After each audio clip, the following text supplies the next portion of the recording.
नमस्कार, मी स्नेहा आणि आपण पाहताय एसबीपी न्यूज. एसबीपी न्यूज मध्ये आपलं सगळ्यांचं मनपूर्वक स्वागत. आज आपण घोडेगाव पेठ गटात आलोय. शिवसेनेचे जिल्हा प्रमुख देविदास दरेकर यांच्याशी थेट आपण चर्चा करणार आहोत. ते गेली महिनाभर प्रचारात सक्रिय नाहीये. नेमकं कारण काय हे आज आपण जाणून घेणार आहोत. नमस्कार. नमस्कार. काय सांगाल, कशी आहे प्रचाराची रणनीती आता तुमची?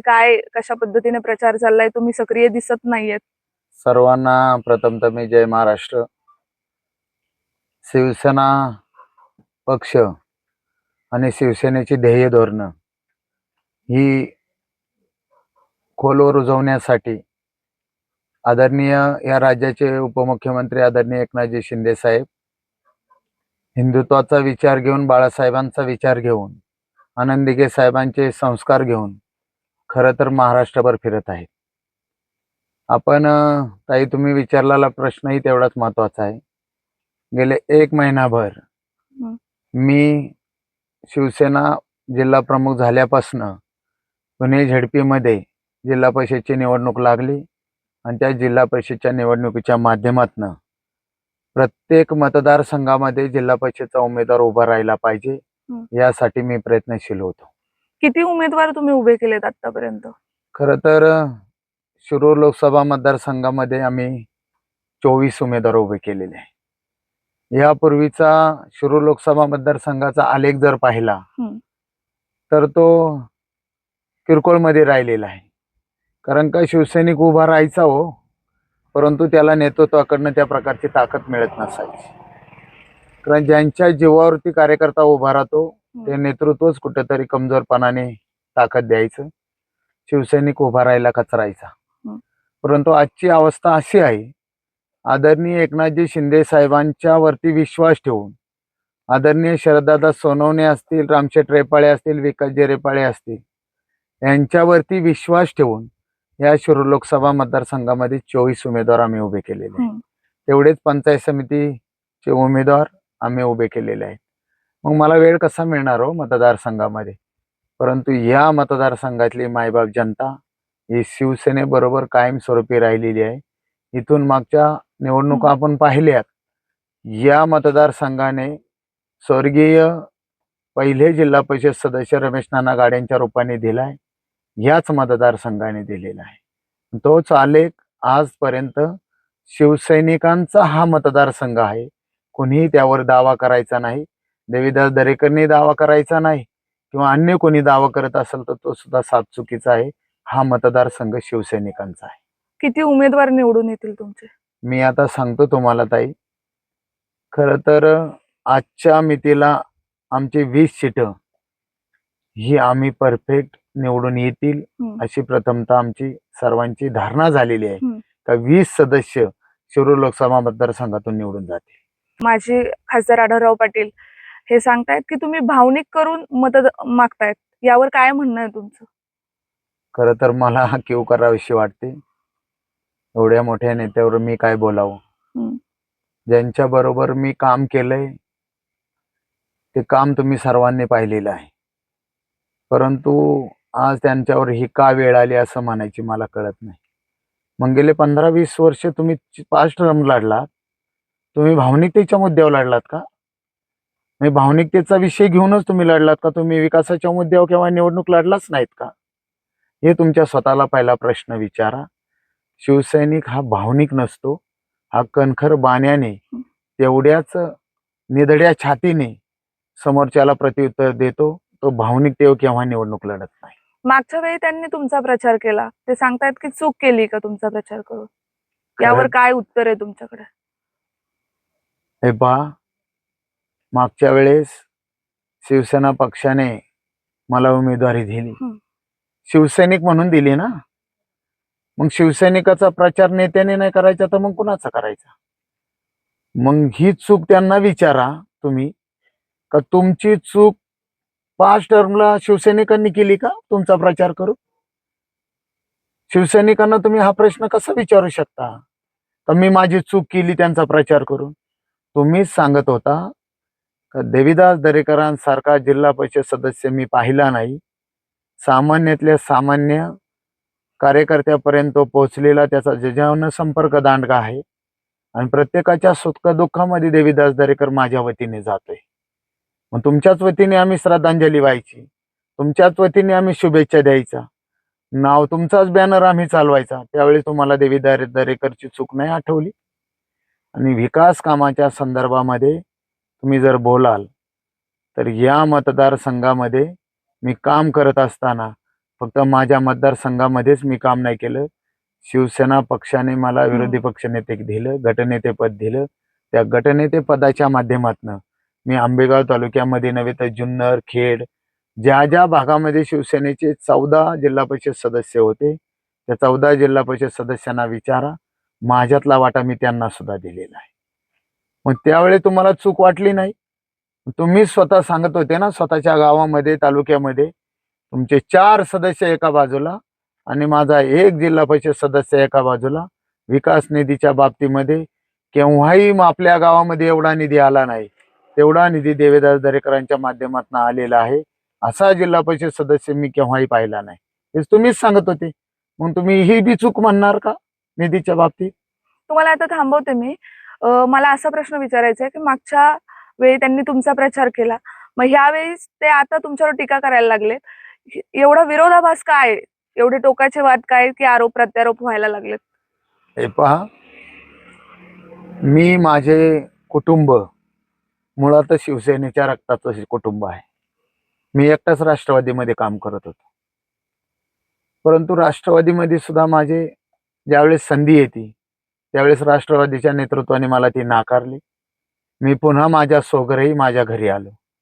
पुन्हा मला शिवसैनिकांनी अल्प काळामध्ये स्वीकारलं, 2 महिन्यामध्ये, आणि मला निवडून दिलं. आणि मग आमचा टोकाची भूमिका होण्याचं कारणच काही नव्हतं, कारण का मी त्यांच्या इथं खालोय, बागडलोय, त्यांच्याबरोबर आम्ही खूप काही फिरलोय. मला खूप त्यांच्याकडनं शिकायला पण मिळालं.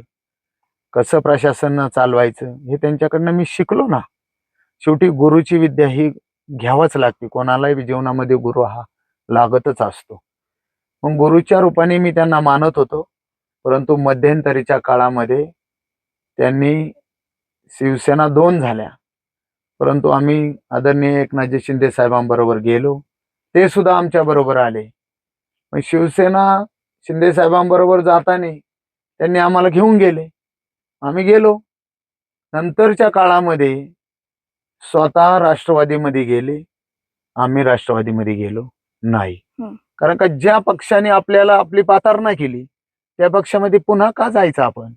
त्यांना तोच त्यांनी मनामध्ये आकस धरला आणि माझ्यावरती आकाशापोटी खूप माझ्यावरती मला बदनाम करण्याचा प्रयत्न त्यांच्या हातून झालेला आहे.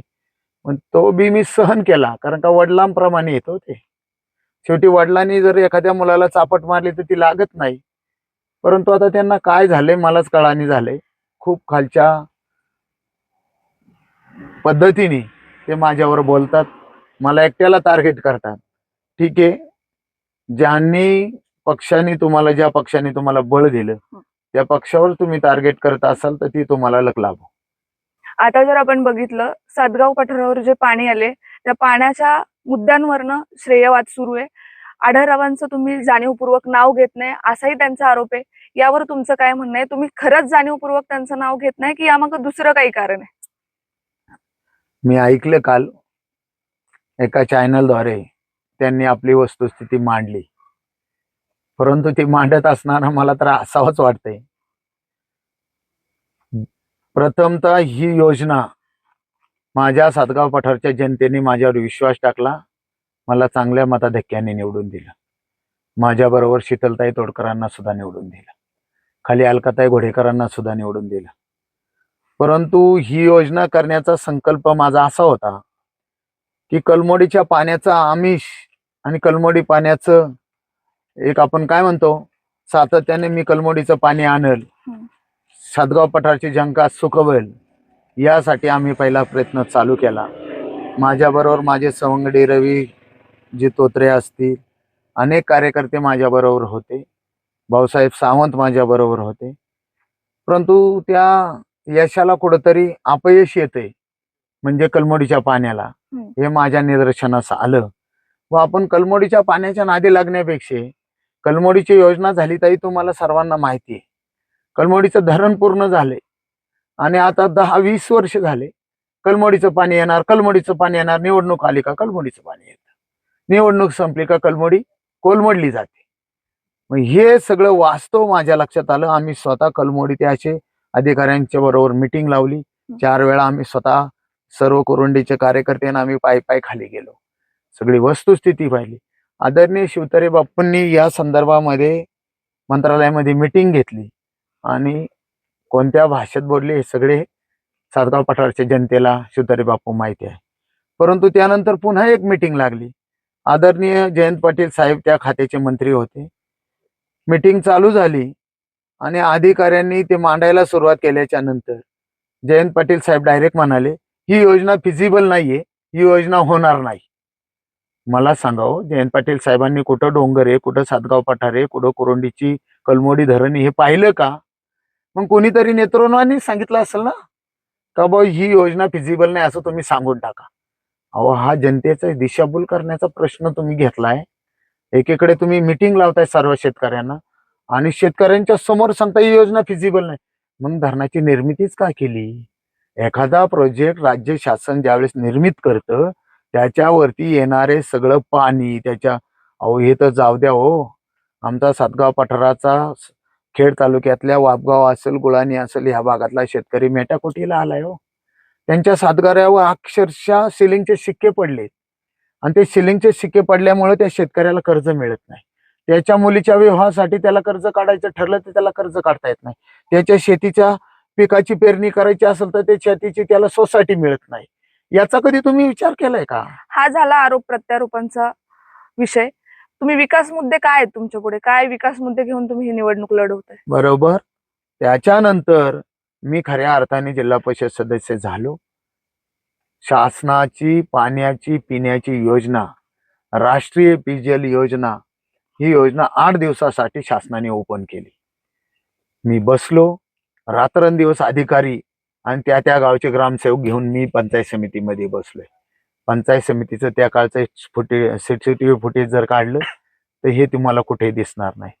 मग आम्ही रातोरात लोकसंख्या, जनावरं किती आहे, आचल लोकसंख्या किती आहे, ही सगळी काढली आणि ती योजना आम्ही शासनाला सादर केली. शासनाने त्यावरती 17 कोटीची पहिली राष्ट्रीय पेयजल योजना म्हणून मंजुरी दिलेली आहे. आता ते म्हणतात हे काम जिल्हा परिषदचं नाही, परंतु ताई मी तुला एकच सांगतो, हे काम जिल्हा परिषदचं आहे, जिल्हा परिषद सदस्याचं आहे.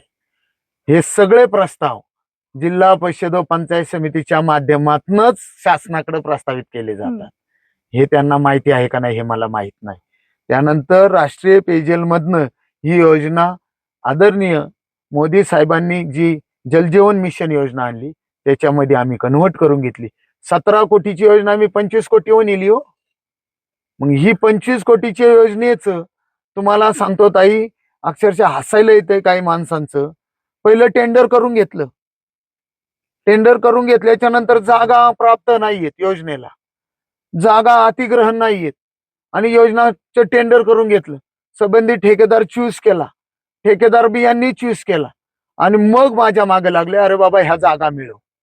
बघा, सामान्य शेतकरी आहे इथे, 20 गुंठे आमच्या एका शेतकऱ्याने इथे ही जागा मोफत दिली. त्यावेळेस यांना कुणाला सुचलं नाही का बा ह्या शेतकऱ्याच्या घरी आम्ही रवी तोत्रे असतील, हे आमचे सगळे सवंगडी गेले असं. यांनी जागा दिली 20 गुंठे त्याच्या आईनी. त्यांना आम्ही घोडेगावला घेऊन गेलो, ती बक्षीस पत्र करून घेतली. ही जागा बक्षीस पत्र करून घेतात असताना प्रत्येक गावाच्या टाक्यांना जागा ह्या आम्ही मिळवल्या. तुम्हाला सांगतो, राज्यातला पहिला एकच असा निर्णय घेतलाय राज्य शासनाने का 15व्या वित्तीय आयोगातनं या योजनेसाठी जागा खरेदीसाठी 15 त्या ग्रामपंचायतनी पैसे द्यायचे. 11 गुंठे जागा घ्यायला रामशेठ तोडकर असतील, आम्ही सर्व मंडळी गेलो. 11 गुंठे जागा घोडेगावच्या घोड नदीच्या तिथनं आम्ही शेतकऱ्याकडनं घेतली. पहिले आमचे पैसे दिले आणि मग ज्या वेळेस आयुष प्रसाद साहेबांनी त्यामध्ये मला मदत केली, राज्याला निर्णय घ्यायला लावला का जागा खरेदीसाठी. हा मोठी अचिव्हमेंट आहे. या कामामध्ये हा पहिला राज्यातला असा प्रश्न आहे का 15 जागा खरेदी करू शकतो.